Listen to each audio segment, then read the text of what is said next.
Looking at this park today, you'd never be able to tell that it was once the site of the largest lynching in American history. But it was here, in 1891, that my great-great-grandfather, Rocco Geraci, and 10 other Italian Americans were brutally murdered by a mob of over 10,000 people.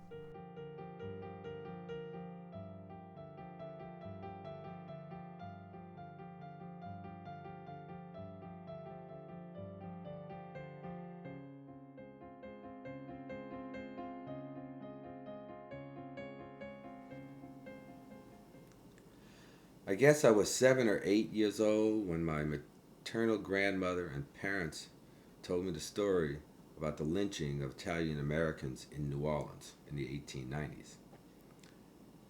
The Irish police chief of New Orleans had been murdered, and a group of Italians, including my great grandfather, Rocco Geraci, had been arrested and tried for this murder. Now, although they had been found innocent, they were still in jail when a mob was organized, broke into the jail, and took the Italians out and lynched them. I'm not sure if this was vigilante justice or just a reflection of the anti-Italian sentiment present in New Orleans at the time. The story my father told was an interesting one, but it would be foolish to take anything that has been passed down through the generations as fact. My next step was research, and after reading numerous articles on the subject, there was one name that continued to catch my attention. One of the leaders of the lynch mob was a man by the name of W.S. or William Sterling Parkerson. This was particularly interesting because there happened to be a classmate of mine with the name Sterling Parkerson as well. And sure enough, it turns out they're related. Sterling's father, Bruce Parkerson, was able to tell his family side of the story. All right, the story is told within our family is that Chief Hennessy, of course, was shot, killed. His last words implicated Italians, that some Italians were arrested, trial occurred, that there were suspicions of jury tampering, that the local newspaper was fanning the flames about that, and that a group of prominent New Orleans citizens who had been very involved in the progress of the city at that time were influenced by this fanning of the flames and met along with hundreds of other people pursuant to some ad that was in the newspaper, and that there were lots of speeches made, and during the course of those speeches the mob was influenced and a mob mentality developed, and that these Italians who had been arrested, and I don't mean to call them the Italians, they were men and citizens of the United States and New Orleans as well.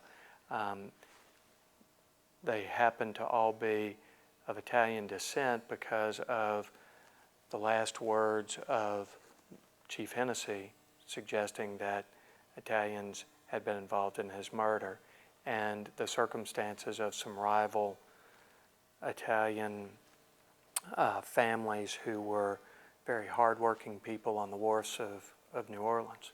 So fast forwarding, trial occurs, suggestion of jury tampering, people are still in jail for some reason even though they've been acquitted, and this mob goes and gets them. From our perspective of my family, the story was that my great-grandfather stood up after the actions of the mob and stopped them from going any further, that they had become somewhat bloodthirsty and really wanted to extend it much further. Subsequent to that, my great-grandfather's houses were burned, and he lost a daughter under very suspicious circumstances, and ultimately was very despondent about his life, and he took his own life.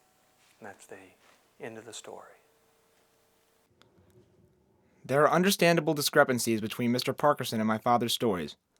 After all, they both came from different sides of the conflict. What I needed now is a definitive source, someone who could tell me what really happened on that day in 1891. The sequence of events that began the lynching really started in the fall of 1890 when New Orleans Police Chief David Hennessy was assassinated. And immediately the Italians were thought to be the perpetrators based on basically the role of the mafia in New Orleans at that time and the hype surrounding Sicilians and the fact that Hennessy was waging a crime campaign against them. So the trial occurred in the winter of 1891, the following year, and essentially by March 13th, a verdict was handed down, and that was 3 of the men were declared innocent, and another 3 were basically put back in prison because of a mistrial. So in response to this verdict, a group of leading citizens basically organized a lynch mob. They put an advertisement in the paper asking everyone who wanted to participate to meet at the Henry Clay statue, which is always the site of lynch mob gatherings in New Orleans history.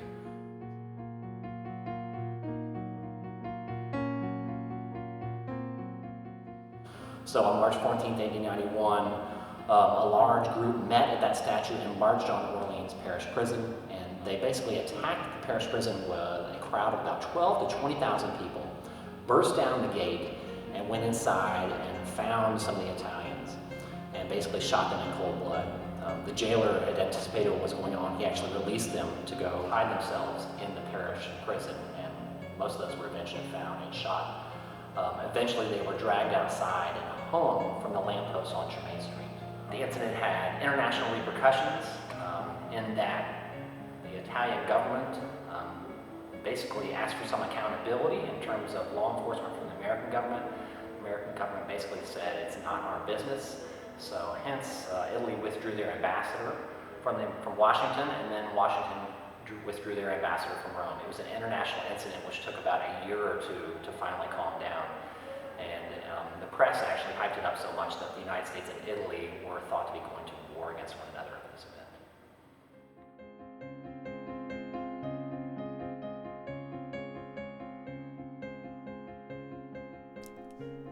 I find it interesting that 2 people whose families have such adverse pasts can end up in the same class at the same school today and not even know there was a historical link between them.